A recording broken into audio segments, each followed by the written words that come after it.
le judaïsme et l'interprétation des rêves. Barédia était interprète de rêves. À celui qui donnait un paiement, il interprétait son rêve de façon favorable. À celui qui ne lui donnait pas de paiement, il interprétait de façon défavorable. Une fois, Abaye et Rava ont tous les deux fait le même rêve. Abaye lui a donné un zouz, tandis que Rava ne lui a rien donné.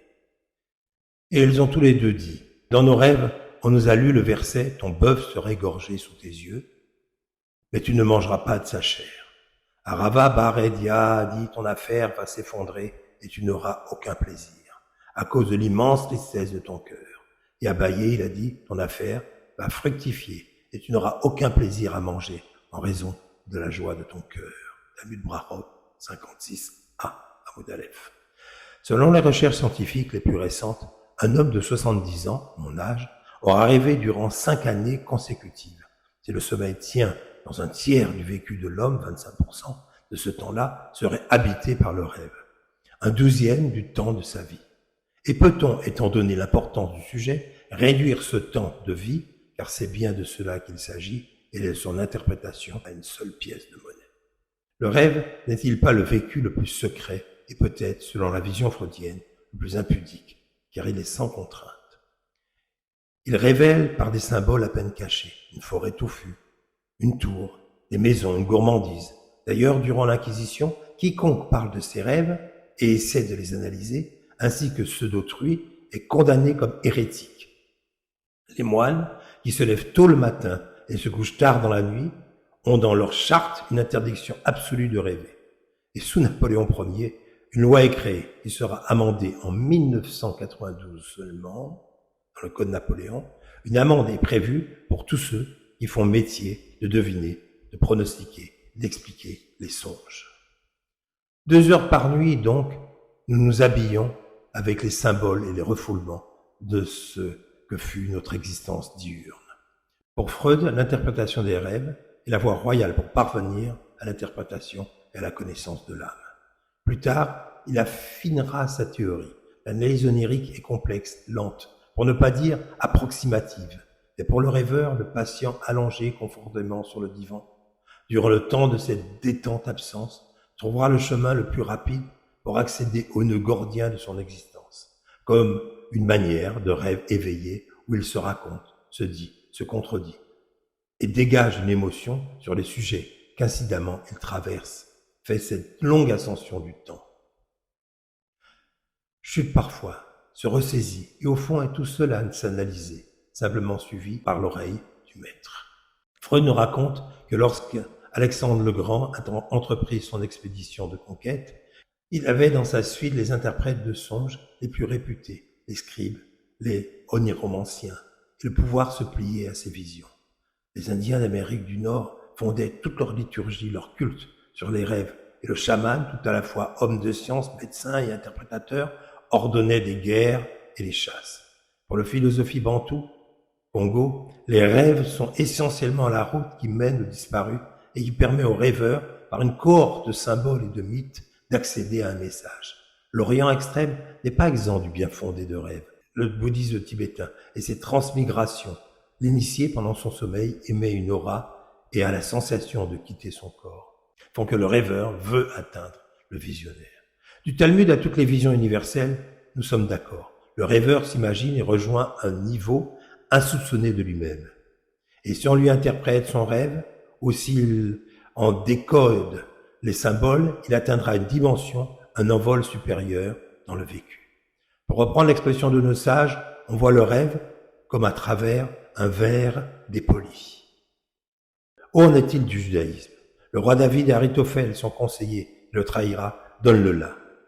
Au juste, pas de bons rêves. Au méchant, point de mauvais rêves. Car le rêve est un enseignement, un chemin. Celui qui fait des rêves agréables, heureux, aurait tendance à se relâcher et se prendra pour quelqu'un de bien. Et la faute sera tapie à sa porte. Quant à celui qui fait des rêves malheureux, à l'instar du roi David, ce dernier sera toujours aux aguets de la moindre faute, du moindre manquement, et ainsi son rêve sera le plus grand des éducateurs. En cheminant avec les sages du Talmud, les interprétations se dégagent, souvent par analogie, en référence au texte de la Torah. Un exemple. Rabbi Hanina a dit « Celui qui voit une source dans son rêve voit la paix. car elle est dit, les serviteurs d'Israël ont creusé dans la vallée et ont trouvé là-bas une source d'eau vive. Ainsi, les puits symbolisent en quelque sorte la paix, et donc l'harmonie, la source de vie. Nous trouvons un nombre incalculable de rêves dont le Talmud énonce l'interprétation comme une connaissance immuable. La langue hébraïque est pour l'interprétateur une mine inépuisable, jeu de consonnes dans le récit de Gidon, lors du combat contre les Madianites. Le chef des armées ennemies rêve qu'un pain d'orge roule dans le camp et détruit tout sur son passage. L'ennemi en déduit que Gidon va gagner la guerre. L'hébreu, qui se fixe par les consonnes, va jouer avec les mots. De chelem découle chalom, rêve. De la racine chem, le pain d'orge, on va trouver chom, le combat. Par une fuite de mots signifiants, Gidon sut que le rêve fécondait la réalité. Quelqu'un rêve de boire du lait, de manger de la viande, attrape un coq, voit un cygne ou un pélican, voit les abeilles. Mais les tfilines, entend un roi qui s'irrite contre lui. Tous ces rêves ont des clés qui se dressent comme un dictionnaire, une oniromancie juive notamment compilée par le kabbaliste Rav Shlomo Almoli entre Istanbul et Constantinople de 1490 à 1542. Il semblerait que le rêve ait bien ses codes et ses réponses. Et pourtant, Barédia, du début, pour un zouz fait la différence entre Abaye et Rava. Le Talmud conclut, au fond, le rêve va selon l'interprétateur. Il dit aussi que la bonne lecture du rêve est lorsque le rêveur se reconnaît. Rabbi Menacha, l'ancien, nous raconte, par les voix de ses disciples, il est allé voir pas moins de 24 interprètes de rêves, lui donnèrent 24 visions différentes, et il convient à notre grande surprise que les 24 sont vraies. Ne sont-elles pas en correspondance avec les 24 livres qui fondent la Torah? Chaque livre est différent, et ils sont tous vrais. Et il conclut, tous les rêves vont après la bouche. Sans doute qu'Israël se trouve en exil. Sans doute tant qu'Israël se trouve en exil. Il ne peut pas rêver une vie. Et comme nous vivons la Torah comme un rêve et une promesse que Dieu a faite à Abraham, qu'il l'a confirmée à Isaac et à Jacob, nous attendons de retourner dans notre terre pour peut-être réaliser, comme Rabbi Menacha a pu marier les 24 interprétations, pourtant différentes comme les facettes d'un diamant. Nous nous trouvons à la croisée des deux chemins.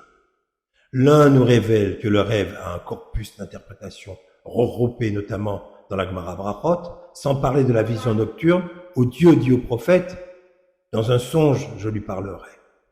Et cette même Gemara de nous annoncer que dans tout rêve, il y a un 60e de prophétie, de même que dans le sommeil, il y a un 60e de la mort. L'autre direction, Rabbi Yehuda nous conseille de ne pas raconter nos rêves à n'importe qui, car c'est l'interprétation qui donnera réalité au songe. Rabbi Meir, quant à lui, s'écrit. Pourtant, suite à une rêve, réalité très forte.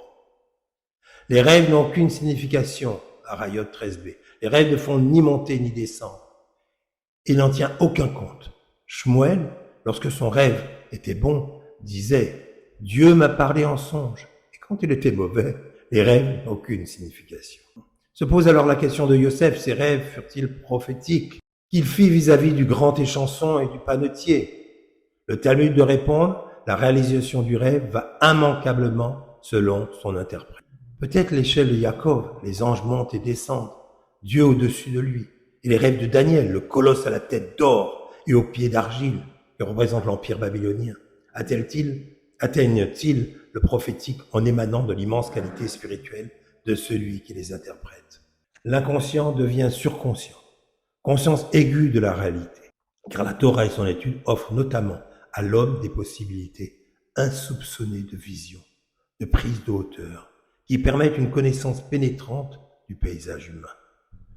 Aujourd'hui, la neurologie confirme que le sommeil et le rêve ont une fonction thérapeutique. Il n'en est pas moins vrai, en dépit des difficultés que chacun de nous, lors du passage d'un rêve, éprouve à mettre en forme l'image émotionnelle ressentie dans l'instant, que le rêve devient peut-être comme une lettre qui n'a pas été ouverte, suivant Rav Risda, et qui a besoin pour sa lecture d'un regard aiguisé. Car n'oublions pas que le rêve est aussi nécessaire que l'air que l'on respire, à l'équilibre biologique et mental. Il est une soupape, un révélateur des désirs pour épouser la thèse de Freud que nous n'osons pas toujours nous avouer.